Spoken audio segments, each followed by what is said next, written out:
go to make your points. So I'm just going to tell you that we're going to go to Alan, Daryl, David Mahalib, and Steve will get the last word. Alan.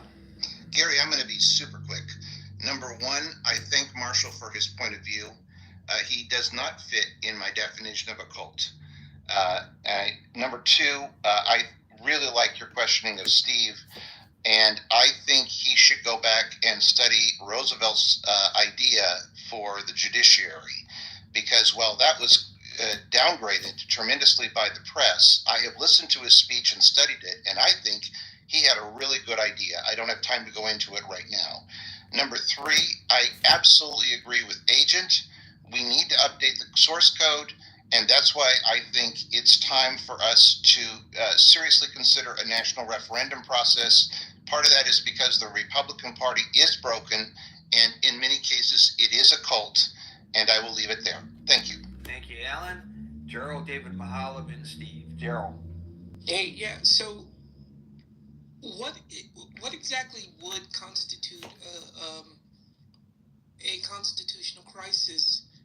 Being the question is interesting, because it's like, how would we even know? I mean, I think sometimes context gets lost, and look at what is, like I said in one of your other rooms, Gary, look at what is happening right now.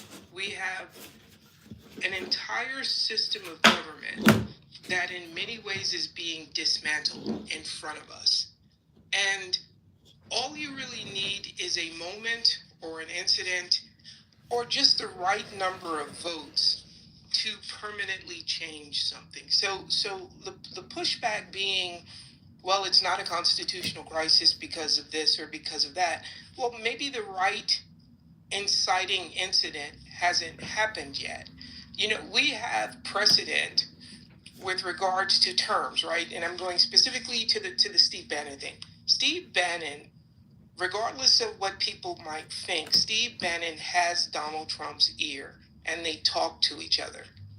And if Steve Bannon is willing to go out in public and say that Donald Trump will run and will be elected, anyone who thinks this is hyperbole is simply not paying attention to the facts on the ground. We only need an incident. We only need a moment. We only need a spark to have something that would cause either an executive decision,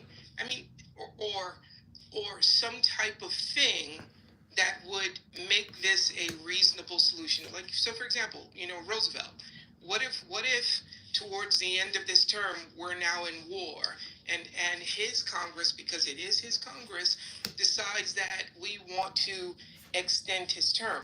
The idea that it is impossible for these things to happen, it's just not based on history. And people want to make these arguments about Congress and 1803 and all of these things when most of Americans didn't even have the right to vote. Does not make sense to me. Look at literally what is happening in front of us right now, and use what they used to call the 11th man philosophy. And the 11th man philosophy is that you have a situation, if 10 men agree, it is absolutely the responsibility of the 11th man to disagree. And I think we are heading into some dangerous spaces. That's all, Gary. Thank you. I'm pleased to announce that the Pentagon has restored the webpage on Jackie Robinson. I got choked up. I was very emotional about that. It was pretty obvious by the sarcasm that I'm not grumpy. I'm just tired. I want to get off of my live stream. The Facebook Messenger. I just couldn't believe they took that down. Got some paid. So good. Paid. Good on them for recognizing this was a big mistake on their part. Thank you, Daryl. David Mahalib. Big back, mate. Big back, Malita. Hello. Welcome from the great state of Michigan. A climate haven. The best weather in the country. Except in the winter. Come on. No, it's 75 degrees today. Today. You guys had a rough winter. Come on.